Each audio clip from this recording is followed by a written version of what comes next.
Well, hello everybody. I want to do this civics lesson. It's political science. I call it 101. All the documents we're going to go through are public for every Canadian over the age of 18 to read. They're there easily found for you. A quick search of your parliamentary records will produce these. Out of 34.5 million people in Canada who are over the age of 18, since 2017, these documents have been there since 2017, and there's been a little under 900 people to visit them since 2017. Canadians can't remember 4 to 8 years before them. They forget routinely. It's been like this since 1867. Always logged, presented to you, but Canadians go, that's boring. I don't want to see my past. I don't want to know the history. I don't want to look at it as it really is. So, unfortunately for myself, when I read things, it sticks with me. It's there. It's in the memory banks. And, for me, dealing with people every day of my life, it becomes really awful. I get actually angry because people talk about things I've heard over and over in my adult life. For now, for me at least, 30 years of my life, I've heard these things over and over. They're the same old, complete bullshit that isn't in the realm of normal or in reality, that this is a rinse and repeat over and over and over again. Canadians take that and somehow forget all about the fact that they did this before. We've seen this horse and pony show, at least I have in my life. So, at least for 30 years, I've seen this song and dance, this horse and pony show many, many times. And unfortunately, I can't forget it. So for me, whether it was when I was 18 or it's today, it sticks with me. I remember all those histories. I go, well, that's already happened. You people did all that before. In fact, you've done it many times. And somehow, every few years, within at least 40 years, Canadians re-evaluate everything exactly the same way as though they've never seen it before. And I think, well, okay, I can get that if you're 18 to 28, okay? I could say, okay, maybe you haven't seen it all before. I can understand that. 30 to 45, I'm sorry, you've seen this horse and pony show several times, if not at least 3 times.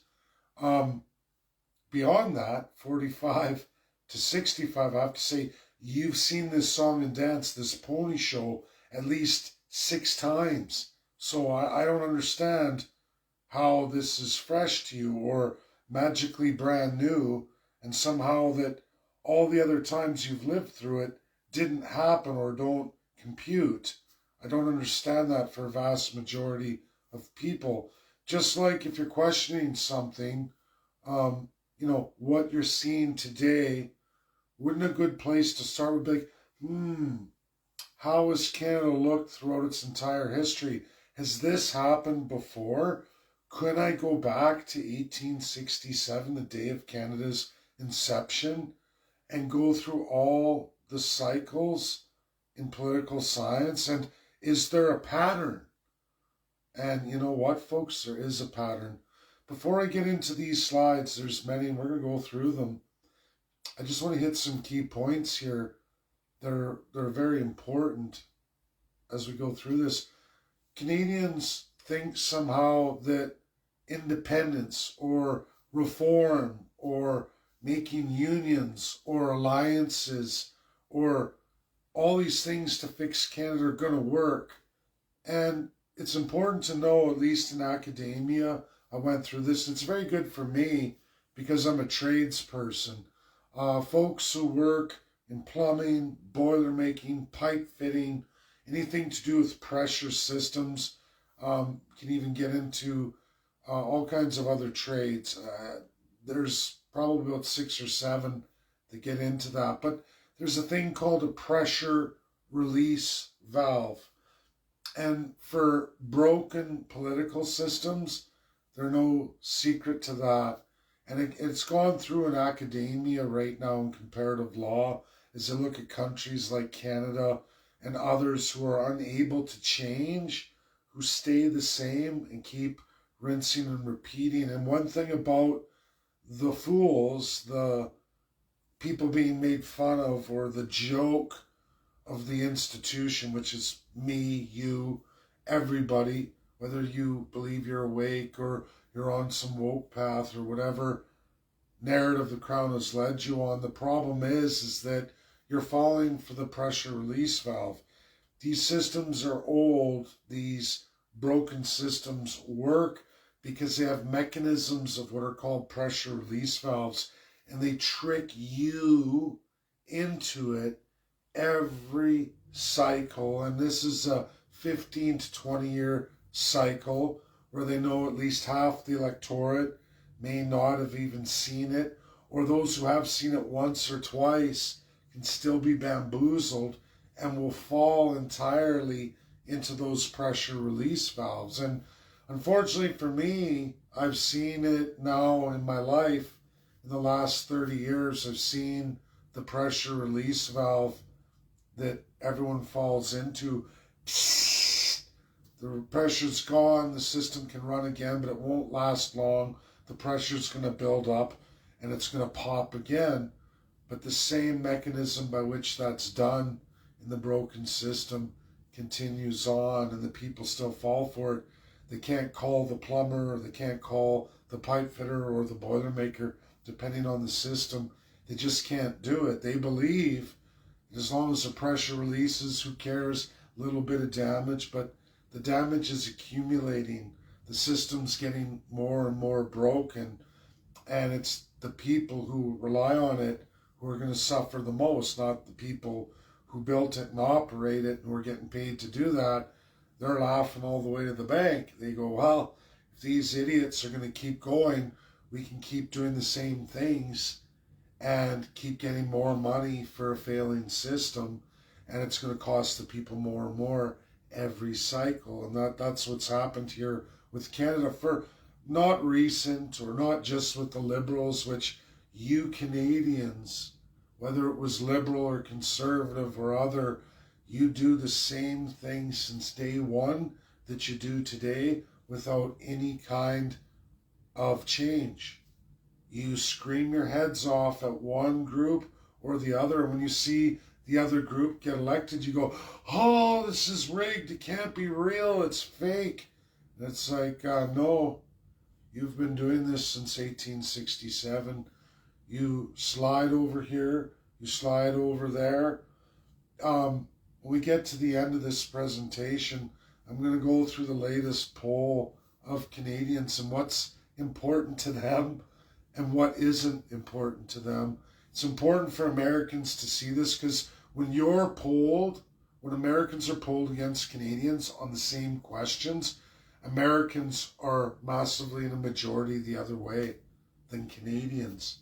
That shows you a huge fundamental difference between the Canadian subject, defined subject, or the Canadian savage defined, not again by me, but by the laws of Canada forever and a day, versus a system of we the people and republic.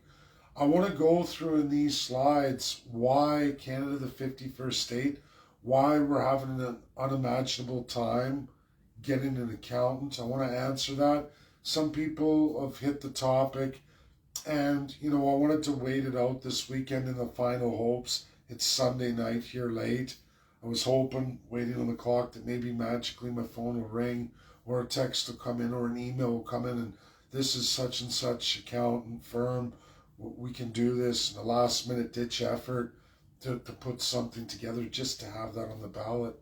And of course we didn't. So I want to go through why, history of Canada as it really is, This is brutally honest. It's something all Americans need to see. And again, hang out through the whole of it, because at the very end, as painful as a lot of Canadians are going to feel this is, I don't think Americans will view it the same way. They'll be interested. But at the very end, we're going to go through that poll that really is a jaw dropper and should really terrify all Canadians. I know it doesn't. I know those results don't, which is also very, very problematic if you think your country has a soul or some kind of sense of its purpose, or that Canadians believe they're more than just subjects, that somehow they're people, or even the First Peoples aren't just savages, that somehow, at least in some kind of notion, that they see themselves as more. And the answer is they do not. Not since 1867, all the way till to now. So without further ado, I'm going to go through some critical documents. Again, out of 34.5 million Canadians since 2017, only 900 over the age of 18 have actually read these. I'm one of 900 people, or 0.002% of the electorate. And I bet you any money it's people in political science or some kind of political structure looking at this stuff. Other than that, the general consensus of 99.998 couldn't be bothered. But yet, they have all these notions. They're so outrageous and not even supported in truth. And it wipes me right out, especially with my following. I think, geez, I know it's not everybody, but it's a good chunk of people who still horse blinders on. Me crown told me, me crown. It's bad. It's bad. It's so bad. It's third world slave mentality. And even in the world of yesterday, you got to look to some pretty awful times of humanity's existence in absolute slavery to find such a vast amount, like you find in Canada, fully under the spell of it, fully conditioned to it. It's just that bad. It's terrifyingly scary, folks. So without further ado, I'm going to start going through this. Thank you.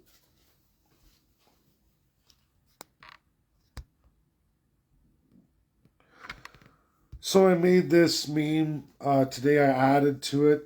It's got Donald J. Trump fighting the Hydra, the Red Hydra. One of the heads is, of course, Canada. One of the biggest heads, probably the most critical head. And Trump's in his American armor, America First armor. But look how big and strong Canada is and how much corruption it's got over Canada. But this, I narrate this presentation I'm giving all of you, is Canada. And it's narrating U.S. Republic worse than communism. And we're going to get into some pretty serious history of Canada here. At the bottom, I guess I'll go down a bit. Civics lesson on Canada, the 51st state. Why we were unable to get an accountant and why that is. And some people touched on it, but I just, like I said, I wanted to take the weekend before I got into it. We show Donald J. Trump's pick, right? Which is Carney, and everyone's all in arms across Canada. And like I said, at the end, we'll get into it. I got Pierre Poilievre right now, and he's got Jagmeet Singh on one side. You've all been seeing this. I know my union supported him because he's promised all kinds of money for unions and education and funding. And of course, then you got Yves Blanchette on the other side of Pierre Poilievre. Pierre's fighting, as you can see in the latest, Mark Carney's in supermajority, but, you know, with CPC block, and if CPC took 7 more seats, he'd only be 9 away. If he could somehow chintz down the Liberals another 9 seats, he could actually, with a 3-way coalition, he could maybe tie the Liberals or squeak out a minority government and a coalition as it stands right now. And I know Canadians don't want to believe any of this, but we're going to go through some serious documents in history that's really undeniable. So right now, Pierre, he said he will increase equalization to Quebec. That's a proponent to strengthening a bloc, CPC coalition. And on top of that, for unions, we saw that first last week. Fund education to expand unions. Even my union international rep told, well, put it out there, didn't tell everybody how to vote, but said you should vote for Pierre Poilievre because of this, right? No, on the other side, Trump, you all heard him say, oh, Prime Minister Carney, showing respect to him for reasons, because Carney all pay Trump's tariffs by taxation, debt loading, and printing money. This, of course, is true to save automotives. It neutralizes the automotive industry. That's a $50 billion industry in Ontario. It neutralizes Quebec Pharma, saves $41 billion there. Steel, aluminum, another $20 billion. Energy, it saves another $50 billion. I mean, we can add this up. It's $200 billion a year, but that's a mighty amount of taxes. It's a lot of debt loading, and it's a mass amount of money printing. But he's going to do that. And of course, Trump's like, great, we'll get money. You go with that. I don't think you will survive 2 years, but you go. We'll wait and see. So Trump's waiting to see as his tariffs go through. I think I went the wrong way here, actually. Let's just see. So I want to start with this document that's massive. So if you didn't know, the Communist Party of Canada, which is a Republican party, communism can't be in a monarchy. It's not possible. It's just absolutely and unequivocally impossible. Now, 1921, it was established here in Canada as it began to overtake Russia. Russia had gained independence from the monarchy. At this particular year, Russia was thwarted by the Bolsheviks, communism, and they actually took over and became the Soviet Union. But this was the year, also the year it was founded in Canada. And okay, so it was founded in 1921 under conditions of illegality. It's the second oldest active political party in Canada after Liberal Party of Canada. But yet it doesn't run in any federal elections. Why is that? Well, and what is this illegality? Well, because it's a Republic Party, and we're going to go through it. You see, in Canada, it's illegal to transform the monarchy. And how Canada does that is the Crown gets involved and says, well, one of the conditions is you're required to have a Crown sworn accountant with the designation of charter. They have to be Canadian, they have to be chartered, and they have to be Crown licensed in any province or territory in Canada. They have to have that licensing, and they have to be chartered, which means Crown sworn that they will never attempt to end the monarchy.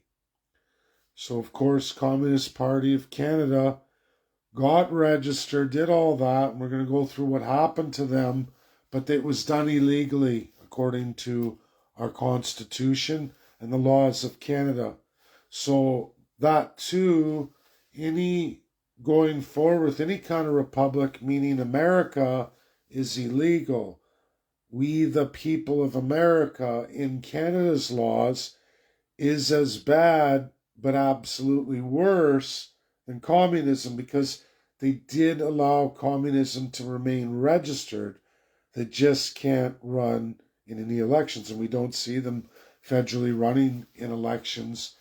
Somehow they're able to hold an accountant, and that's not a problem. But again, I guess it's as long as they don't run. And we're going to get through what happened to the Communist Party of Canada in Canadian history. That's undeniable. Whoops. My slides are backwards for some reason. It's weird. So, Socialist Project history. Again, this is all for Canadians to read. Unfortunately, out of 34.5 million Canadians, only less than 900 actually. I think I'm 878 to pull this out. So, even though it's been there forever, Canadians don't want to read it because it's not important history. So I'm going to blow it up.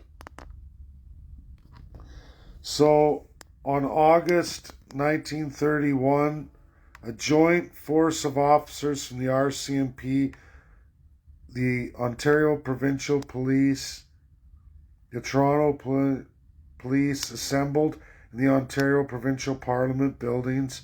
They were addressed by OPP Commissioner Victor Williams. Gentlemen, he said, we're going to strike a death blow at the Communist Party. So the Crown ordered, like we could go through all this, but basically the Crown of Canada, through Governor General, Lieutenant Governor, ordered them to be destroyed. They were arrested, beaten, flogged, all because they were a threat to the monarchy. No other reason. It wasn't because McCarthyism, even though we had one McCarthy candidate in election. We'll go through that in real history that can't be denied again. But it wasn't because they were communist. Oh man, I keep going the wrong way. Everything's backwards today. But it wasn't because of anything other than they were attempting to destroy the monarchy, because communism is a republican system, right? Not like a USA fighting it. This is Canada saying, no, you won't run. You won't be allowed, right? You're illegal because we can only be a constitutional monarchy. And the reason why I'm showing you all this history is because this is what Canada, the 51st state, will go through if we run in an election. If we did get an accountant, they would probably raid our offices in Canadian precedent and land a beating on anybody. People swearing an oath of allegiance to the American flag, which I'm going to do again. It's been removed from my Facebook, not by me. It was taken down. I'm going to do it again. And there's an Oath Keepers site. We're going to pop those up. There's already some people doing that if you want to do that across Canada. I'm going to do it again. I'm just going to redo it this time just by video recording and load all that up. But it will be treated, if I went through these documents with all of you in history, it was treated as violence against the monarchy, absolutely traitor. As soon as they started running candidates, then all of a sudden they were traitors, destroying the crown, war against the monarchy. Anybody running the 51st state or the idea of becoming American, you will be treated the same way as a communist. It's clear when we go through all this, right? And Canada in crisis, and they talk about the monarchy and, oh, you can't have these people running, blah, blah, blah. The monarchy must stay forever. It's in the Constitution. It's a threat to the monarchy and the crown. You're declaring war against the crown, even though nobody did any violence to anybody. And this was a real minority, but they had the living crap beat out of them anyway. Their offices destroyed, the entire party board beaten, thrown in jail. Of course, they weren't guilty of any crime. So the police terror in Toronto, they went around. Anybody who signed Elections Canada forms were apprehended, beaten, right? You're a traitor. You're against the crown. You declared war against the government. So trial, they all got off. It was ruled that they hadn't done anything. But this is the trial that happened in Russia at the time, but this is 1905.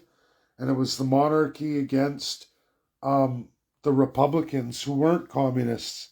So this is the Federation of Russia today.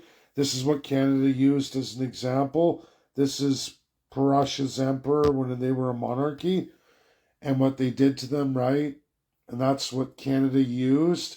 Took the crown of Russia, the example of Republicans in Russia at the time, which is the Russian Federation today, same party, just like United States, everybody.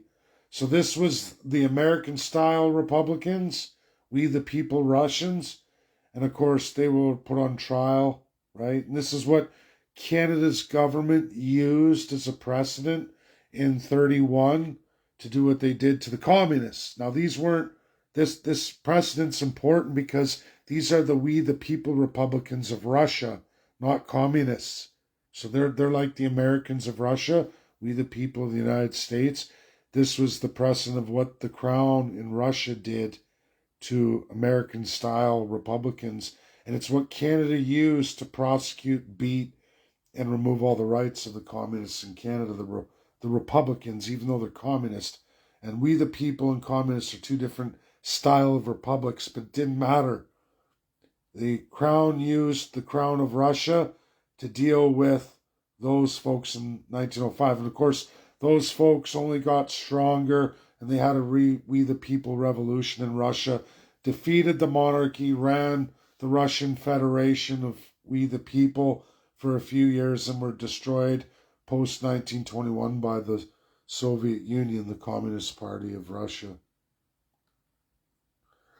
So now, folks, we're going to get into some real bread and butter here that Canadians need to understand. And if you don't understand this, I don't know what to say. So third edition, 2017. Again, this is continuation of my research. So again, how many Canadians out of 34.5 million over the age of 18 actually ever went to the Parliament of Canada and pulled these records?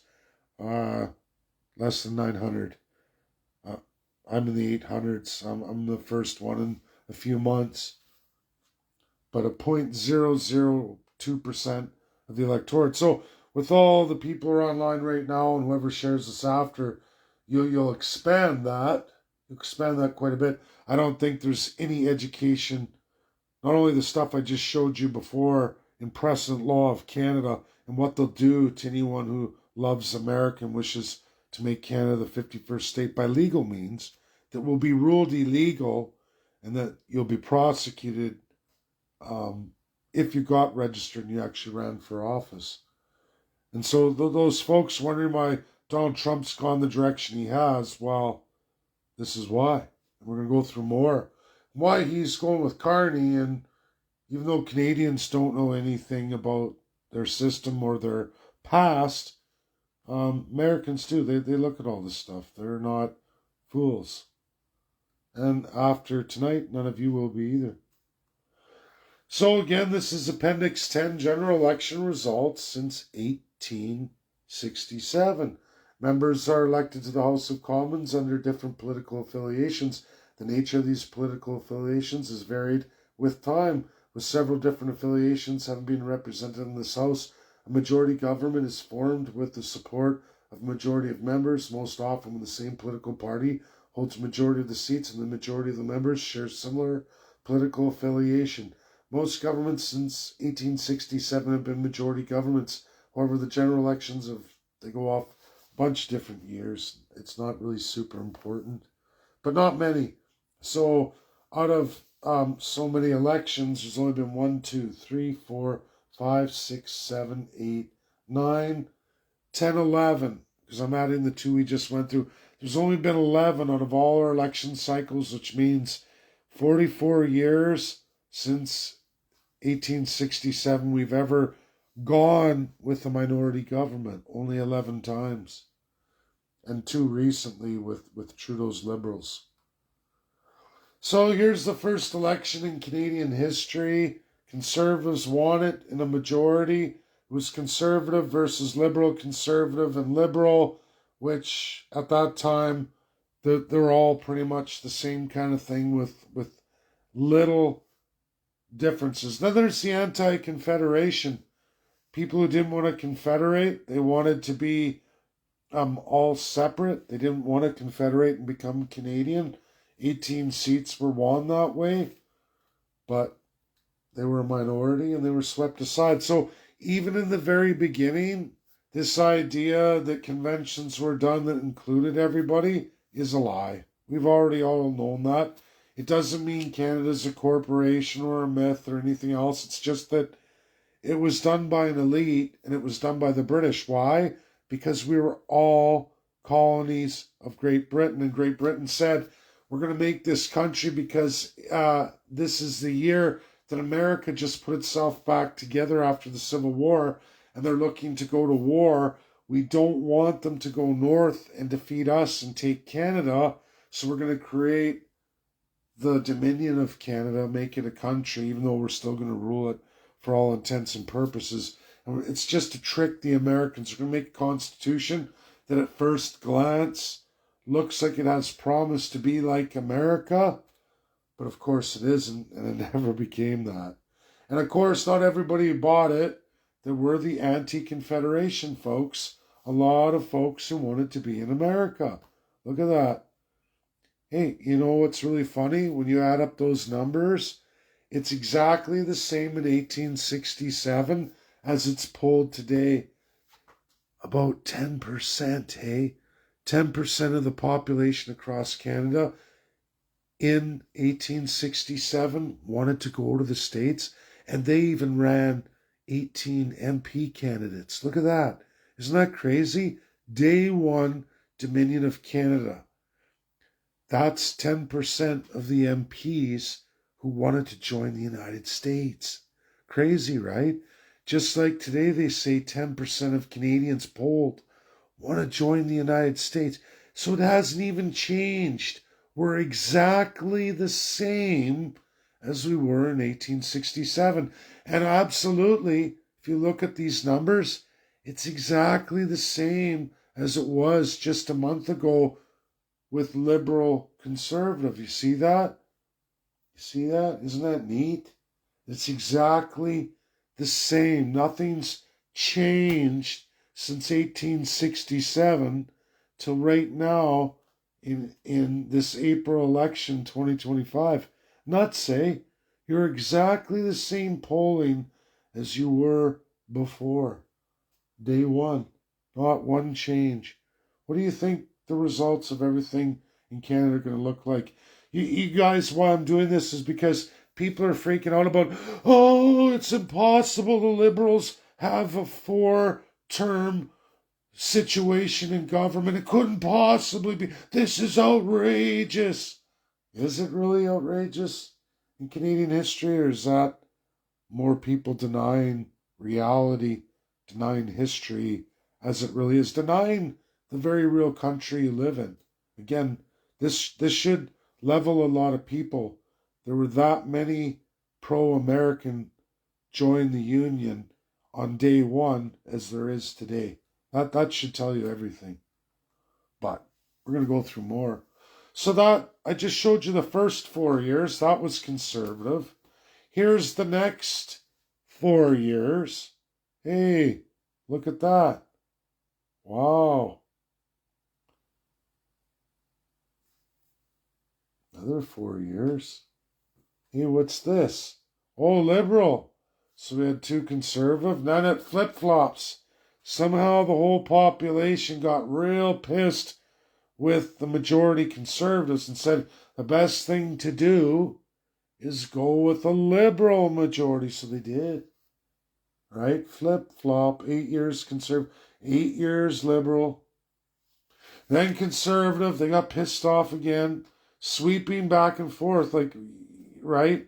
Like this is some kind of not truth or something. Well, it is. So we're already at 16 years of government.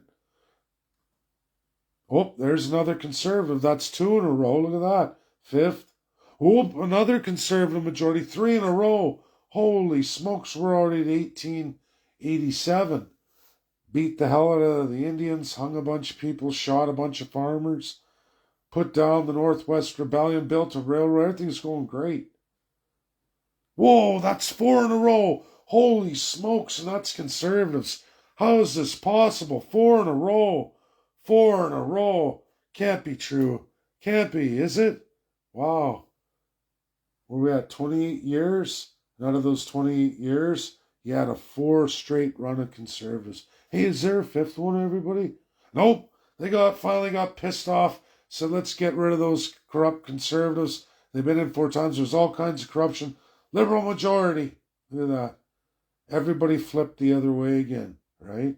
Couldn't possibly be true. Must be cheating, right? Must be cheating. It's rigged. It's a rigged system, I tell you. And by the way, this is all under... By the way, all these parties that you're seeing and all this truth, look, there's the McCarthyite party, right? So they were already dealing with communism right there. They're already a couple MPs elected. we're going to purge the commies out of here. Then there's the Patents of Industry, same strength as the McCarthyites, right? Hilarious, right? But still the swing. And this is all under Britain, and we're a colony. Still a country, but we're a colony because Britain runs everything. They have all the crown positions, prime minister and all of it. This house, because the crown of UK holds the entire Senate. This is all house, which was all that Canada had, and they couldn't even make laws without the British consent, which means the crown in Canada, Governor General and all down, was all by UK. Our Senate was, our Supreme and Superior Courts were all British. So we didn't have our own courts. We didn't have any of that. It's all crown of the UK. We have this, our one house that they can pass laws, but you have to send them to the UK. If the UK Senate in here in Canada appointed UK people, approved it, and you didn't get any blowback from the Governor General who's from the UK or any of the Lieutenant Governors in the provinces, because they're all from the UK. In fact, the 2,000 crown positions in Canada at this time and every time up to the 50s were all UK. So it was easy for the UK. It was our only check and balance in all of these years, by the way. So if you ever got pissed off with the party, all you had to do is write to your crown representative in your province or territory. It was lieutenant governor, territorial commissioner, or if it was a federal matter, you go to the governor general. And if it was important enough, they'd send it on back to England. And you could write all your senators too. They could actually do a bunch for you too with UK. The only check and balance Canadians had, subject to UK crown or subject to your Canadian House of Representatives. That's all you had. So there's Liberal again, so that's twice. There's Liberal again, that's 3 times. Liberal again 4 times. Then Conservative. Unionist Party. I think this is the only time in federal history. And this was Conservative and Liberals joined forces. This was conscription. This is World War One. Cannon fodder. So Canadians were sent to Europe, slaughtered in World War One. People call Americans coward. But remember, this was all about Negro subjugation and murder. And it was all about taking away colonial assets in Africa from Germany and giving them to France. Oh, also, and to cement the opium fields of India and Hong Kong. Yeah, I forgot about that part too. This is what World War One was fought for. It's all the problems today in the United States against Canada. And Canada loves this history. And just so you know, unionist didn't mean joining the Union of the United States. It meant joining the Union of Europe and fighting the colonial wars, putting Canadians first in line to die so that the European powers could take African assets and establish an opium global drug trade. Canadians were used for that purpose. You wear a poppy to celebrate. It's almost to make fun of Canadians thing. This is your real history. And that this Unionist Party was for the European Union and conscription to force Canadians to die to subjugate Africans. It was about whose master will control who of those African countries, right? Take them away from the Germany power and give them to the French power, from one master to another.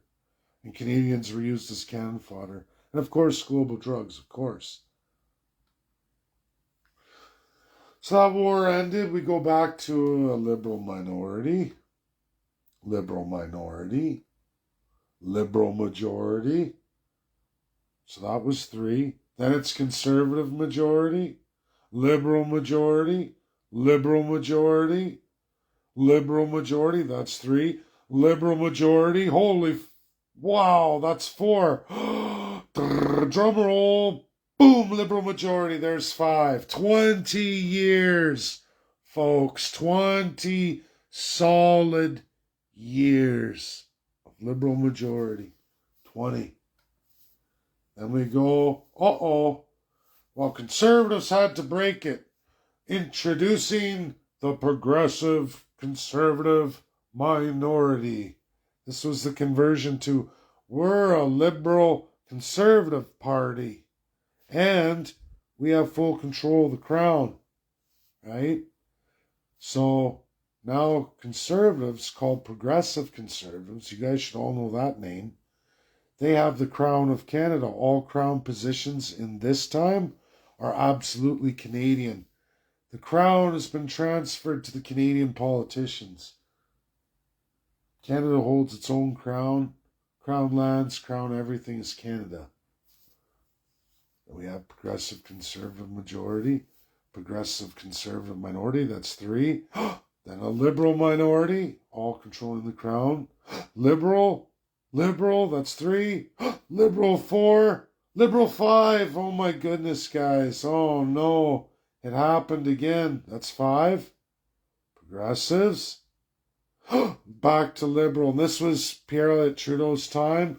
They almost had 5, but they ended up, the Conservatives were so short that the Liberals ended up actually getting 6. When you add the years, they had 6 straight. World record. This is by 1980. You guys know all about the national energy. At least I hope you do. Right? Then it was progressive, liberal,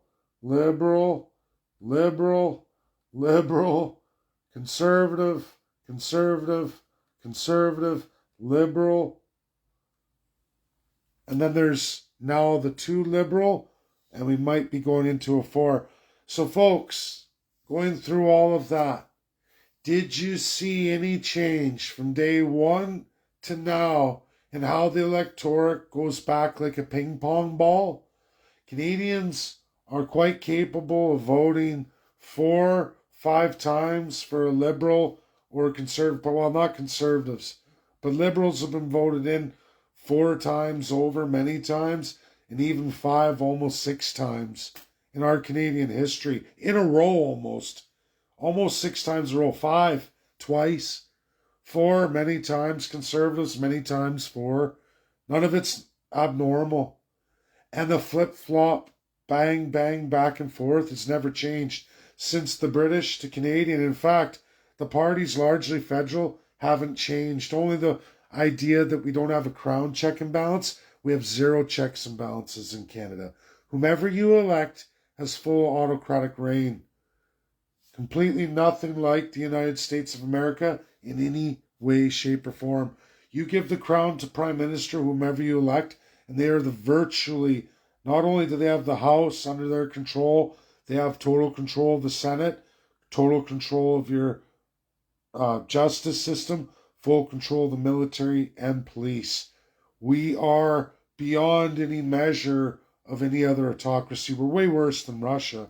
And I don't know why Canadians can't see that. But this is really what I wanted to come to here that should really, really hit home here. Okay, I call it Welcome to Colony Duh. It's always been this way for Canadians, unfortunately, since 1867 till right now today. So, you know Donald Trump, terrorists, I'm tired of you, Canada. And everyone wants to run as fast as they can to Carney. So, here's the first poll question. This was just done 2 days ago. Someone who is best to manage during the tough economic times. Canadians across the board, by popular vote, polled, 42% say Mark Carney. Only 27% say Pierre Poilievre. Someone who is best to represent Canada on the world stage. 28% Pierre Poilievre, 43% Liberal. Now, I want you guys to know that neither one, as bad as those numbers are, but neither one, even in these top question answers, excuse me, has topped 50% of the electorate. And even in the number one reason why we're seeing the polls swing, we're only talking about 69%, 2/3 of the population, saying that of all things in these tough economic times ahead, give it to the Liberals, right? Look at COVID. Someone who's best to represent Canada, numbers start to fall drastically there, right? We see it, right? Then we go over someone who has the right temperament and maturity to be prime minister. Numbers continue to dip. Someone who can stand up to President Trump. Well, numbers have dipped, but it's Carney clearly. Pierre can't even get 1/3 of the population on this question. 1/3 of people over the age of 18. 34 million people here. And Carney's no better. His highest number was best to represent Canada on the world stage, 43%. That means 60% near don't trust him for that. That's bad. This is how bad Canadian politics are and what Canadians will accept. This is what a slave looks like. And these bottom 5 questions, when you poll Americans on issues like this, guess what? It's brutal. They're opposite to us. So someone who can help make us proud to be Canadians. 27% for Pierre Poilievre, 38% for Mark Carney. So less than a third, just over a third of Canadians.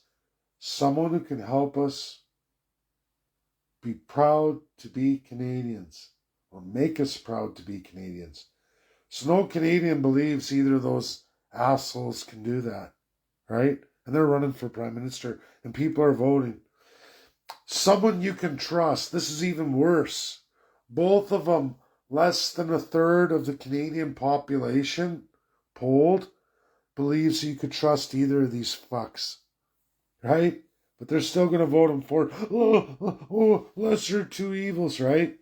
When realistically, you should be going, look at this. Someone I'd be proud to see as Canada's prime minister. A third for Carney, less than a third for Pierre Poilievre. Hey, that's terrible. Someone who will provide open, responsible, and ethical government. Neither of them holds a third. Neither. Poilievre's at a quarter of the population there. Someone who will protect the interest of cultural, religious, and other minorities in Canada. Neither of them gets a third. That's how a majority of Canadians, and that's a mass majority, doesn't trust them on cultural, religious, and any other rights in Canada. Think about that. Not even a third. In fact, under a fifth for Poilievre, just over 25%, a quarter of the population for Mark Carney. That should scare you. That means Canadians will sacrifice all human value, all rights, all pride, all everything. Just take Trump. Just hold Trump back. I don't care how you do it. I don't care how hard it is on my family or how much I lose now. Just keep me alive. I don't care what that condition's going to be. And even those, right? So you can imagine what kind of electoral turnout we're going to see here, right? Probably 40% of Canadians at least are going to stay home. I think it might even be larger, right? I know I'm not, well, I'm voting, but it's going to be Canada, the 51st state, which is a spoiled ballot. So that doesn't matter. But at least they tabulate spoiled ballots. It shows how many people are pissed off. I just wanted people to see this before they start saying, no, polls are rigged, especially after what I just showed you since the inception of Canada, all of its history. Yes, Canadians do this over and over and over again. And all we ever see is the debt load double with every incoming prime minister. The human condition gets harder and harder in Canada. The debts go up, the inflation goes up, and Canadian value goes down. And we get more and more bummed out with every generation. Every generation it gets harder and harder. But yet Canadians don't want to believe it. Like somehow this is all new with Justin Trudeau. Oh, really? new with Trudeau. Like, I'm sorry, but that is more than 150 years of our history. And as you could clearly see in slide one, first election, the amount of people who wanted to join the United States versus today is exactly the same. That means you haven't changed in any way, shape, or form since day one as a subject till this day as a subject. More than 150 years later, you are still the same colony, duh. You have been since day one. And I'm not attacking my friends and followers here, but this is for all of Canadians. This is who you are, what you are, and how you think.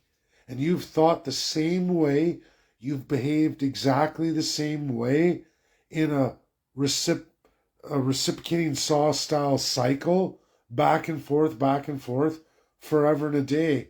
You have not changed, not since the British, not since the Canadian government.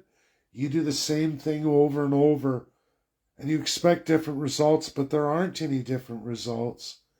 And this, what's polled today, is polled throughout our Canadian history, and this is how you are.